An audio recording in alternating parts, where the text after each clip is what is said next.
Fala, amigo da Bastão, tudo bem com vocês? No vídeo de hoje eu vou trazer aqui algumas dúvidas que vocês comentaram nas redes sociais e tentar sanar ela para vocês. Então bora dar uma olhada. Então, amigo da Bastão, este aqui é o quadro que eu trazia bastante tempo atrás, que era o Titã Responde. Hoje muita gente me traz muita dúvida, então desde já coloca aqui, ó, vou fazer o seguinte, o Titã Responde. Eu vou responder os comentários, principalmente os que tiver aqui no vídeo. Então, se você tem alguma dúvida, alguma coisa, eu vou selecionar sempre 3, 4 para estar respondendo no vídeo. Esse primeiro, eu peguei algumas dúvidas, tanto que o pessoal me manda muito. Uma me mandaram no Instagram e outras duas eu peguei de comentários, tá? Aqui do YouTube. Então, comenta no vídeo para eu estar fazendo. Vou tentar trazer semanalmente esse quadro de volta para estar respondendo algumas dúvidas, beleza? Bom, a primeira pergunta que eu tive é uma pergunta bem interessante, que é: Lucas, dá para eu fazer um casco estilo uma semi-chata, porém um casco em V? Como assim, né? O que é a pergunta? Vamos entender primeiramente. A gente tem um casco que é um semi-chato, a gente tem todo o estilo de construção e tudo mais, que é voltado para pesca. E será que eu consigo fazer um barco que é voltado para pesca, um casco em V, o casco de uma lancha, de um bote, que vocês estão vendo aí? Sim, é totalmente possível. A gente tem que salientar que o casco, a disposição interna, porque o que manda, principalmente, saber se o casco é de pesca, se o casco é um casco mais para lazer e tudo mais. Não é nem o casco ser plano, flat, ser um casco em V. É a questão da disposição interna. Qual que é a funcionalidade principal desse casco? Um casco em V, ele tem vantagens comparados a um casco de semi-chato. O semi-chato, ele é mais conhecido por ser o barco de pesca, porque como ele é mais plano e é um casco mais fácil de estar fabricando, é um casco que a gente mais vai ter à venda no mercado, porque é um casco fácil de fabricar, é um casco que tende a ter menos problemas e é um casco mais plano, é um casco mais estável. Então, quando a gente pensa num casco pequeno, um casco de 5, 4 metros, para pôr um motorzinho 15, e para pesca, realmente a gente vai recomendar o estilo semi-chato, corte semi-chato, por ser mais estável. Mas quando a gente vai para embarcações maiores e principalmente mais largas, tanto de boca como de fundo, a gente consegue ter estabilidade sim numa embarcação com casco em V. Tanto que a gente tem, a maioria hoje dos nossos bass boats não são estilos semi-chatas, são estilos lanchas. A maioria hoje dos barcos que estão modificando para pesca, nossos também não são sendo semi-chatas, são estilo lancha.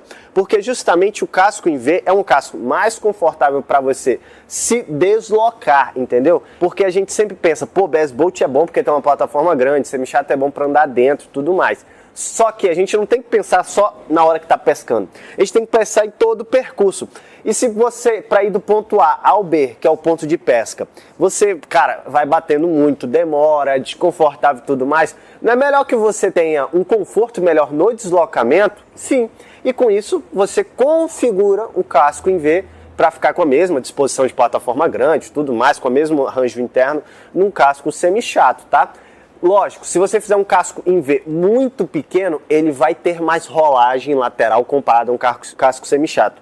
Agora, cascos maiores, mais largos, por exemplo, 6 metros por 1,80, 6 metros por 2, o casco em V, ele vai já ser muito bom para isso, já vai servir tranquilamente para pesca e principalmente, deslocamento dele é muito melhor, muito mais confortável, beleza? Bom, a pergunta principal do vídeo é: qual que é o tamanho ideal de embarcação para um 60 HP?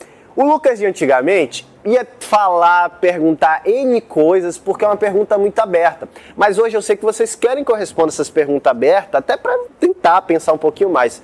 E hoje, para mim, um tamanho ideal de uma embarcação para um 60 HP, eu levo do pressuposto que você vai pescar ou você vai ter um passeio em família. Vamos esquecer coisa que eu sempre falava, uma lancha esportiva, esquece. Ou você vai pescar ou você vai passear. Eu lhe recomendo primeiramente uma lancha de 6 metros. Por que 6 metros? Lancha, semi-chata, bote, vamos esquecer de lado do corte.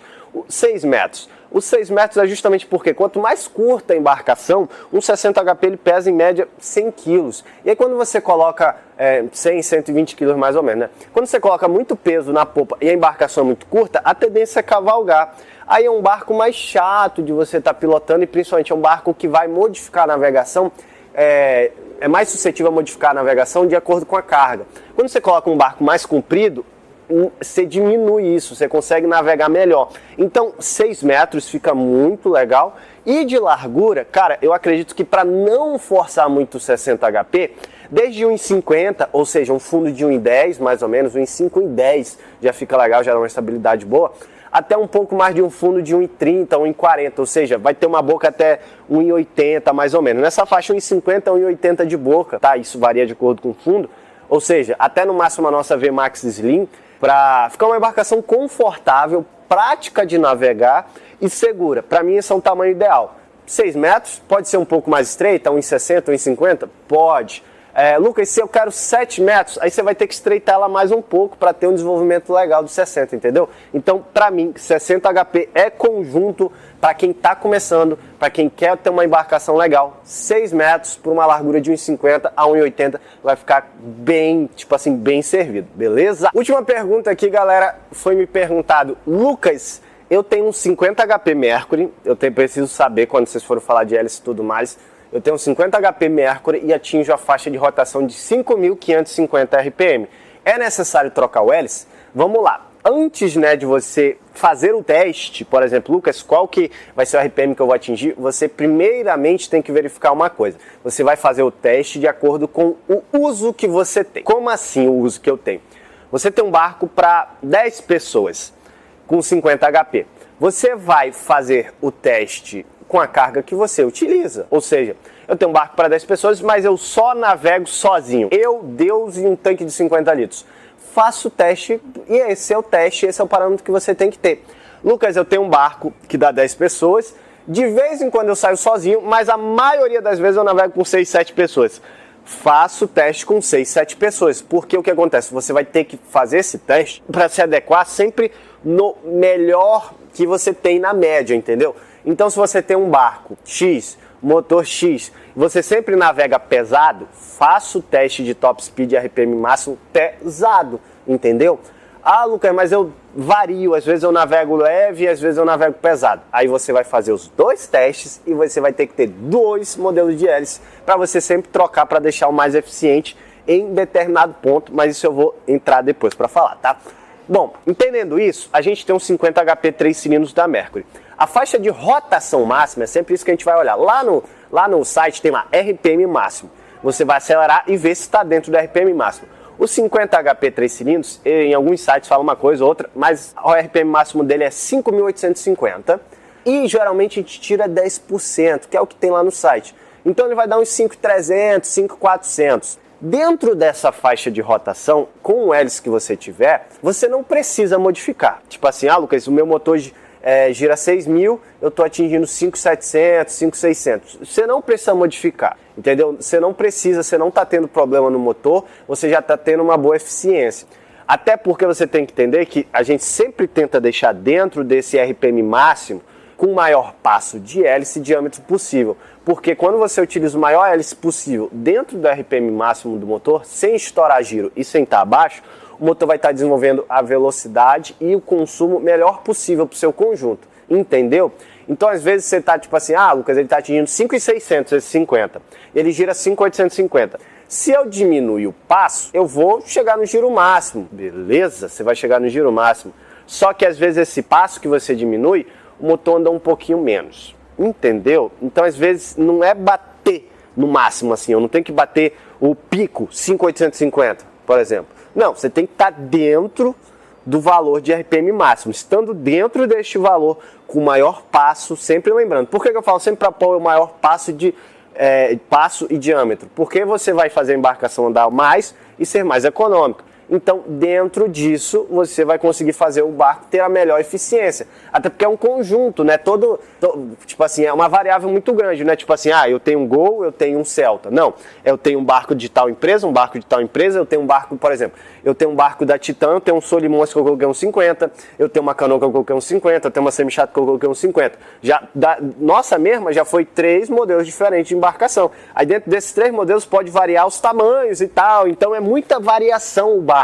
Então você tem que sempre casar o conjunto.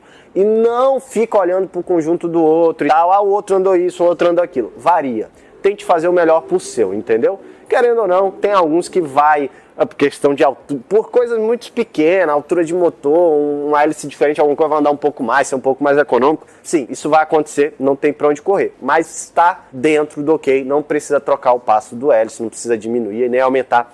Estando dentro dessa faixa de rotação, não precisa gastar dinheiro, beleza?